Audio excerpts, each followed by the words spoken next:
Arne Slot has carried himself superbly since succeeding Jurgen Klopp at Liverpool, but dropped the ball big time this week.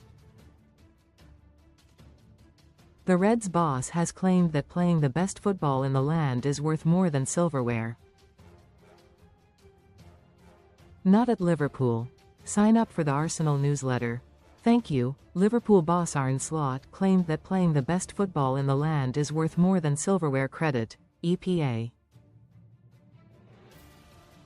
How long will fans put up with the Bulls **** before they simply quit?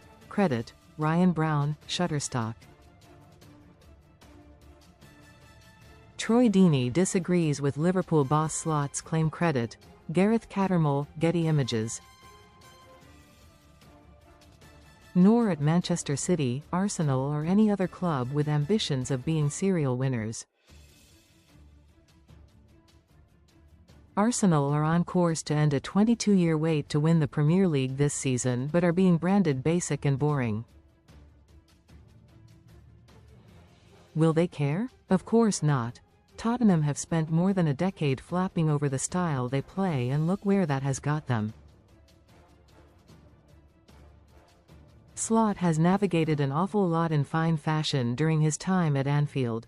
Taking over from Klopp, dealing with contract situations last year, a summer of huge spending and, of course, the death of Diogo Jota. Read more on football. He spoke intelligently and eloquently when dealing with all of that, but this is quite the misstep. It may have something to do with coming from Dutch football, where style is everything. But it is also indicative of a wider problem with managers, and football in general, at the moment. So many coaches, not just Slot at Liverpool, now try and talk to fans, players, media, as if they are stupid. Most read in football. Best free bets and betting sign-up offers. They talk about vague stats and moments when we've all sat and watched a shocking performance. How many managers are we watching now and thinking, you don't believe what you say, you're bluffing?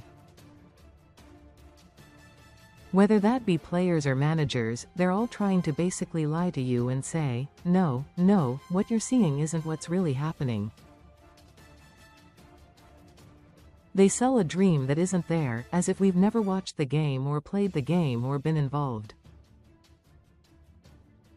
They say it's all about the process, aiming to get to some point in the distance over the coming years.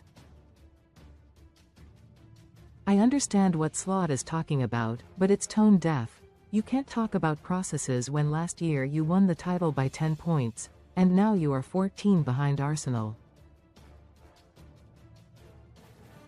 He could have said all this had he been in the position Klopp was when he replaced Brendan Rodgers in 2015. But title-winning managers do not get the luxury of talking about process when they've just won the league. That was the process. When you're winning, you can talk about what you like and get away with it. And we know Liverpool have suffered injuries and a heap of problems settling new players this season. Just an excuse, but talking about process when you are struggling is just an excuse, and fans are too smart to swallow it. Talking in this way looks down on them and only adds to a worrying trend where supporters are quickly becoming an afterthought.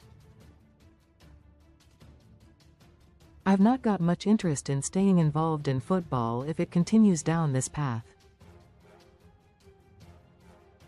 What it used to be was the working man's game with local people that bought their local team and just wanted to win. But the way managers talk now is indicative of those above them, multi-billionaires who feign interest in success but are more focused on the balance sheet. There has been plenty of focus on Chelsea recently, where 2 years ago they said, "We will buy young and win the Premier League in a few years." This team is miles away from winning the Premier League or Champions League. If things aren't going well, we suddenly hear that all they care about is top four. Which is it? And too many coaches nowadays are scared of saying the smallest thing which could upset the money men above them. They try to shut out the constant noise around big clubs when, really, that is what makes football so brilliant, all the noise and chaos. Pick most clubs across the Premier League and there are examples of this. Owners and directors talking about grand ambitions and promising change which never comes. And while they're talking up the future, they're also busy whacking up prices of a ticket and a pint. How long will fans put up with the Bulls **** before they simply quit? It's Mac the strife. Every footballer, playing or retired, will have felt some sympathy for Dwight McNeil seeing his move to Crystal Palace collapse. We've all been there and have heard stories of big deals falling down and not knowing why. It can be so hard to get your head around when you've done nothing wrong. However, this is the gamble you take with a career as a footballer. The game can be brutal, but it also changes your life in unimaginable ways. That is the trade-off we all agree to. What fundamentally happened was he didn't get what he wanted, which was disappointing for him and for the family. Clearly McNeil loves football and wants to play, and that's the heartache of it all.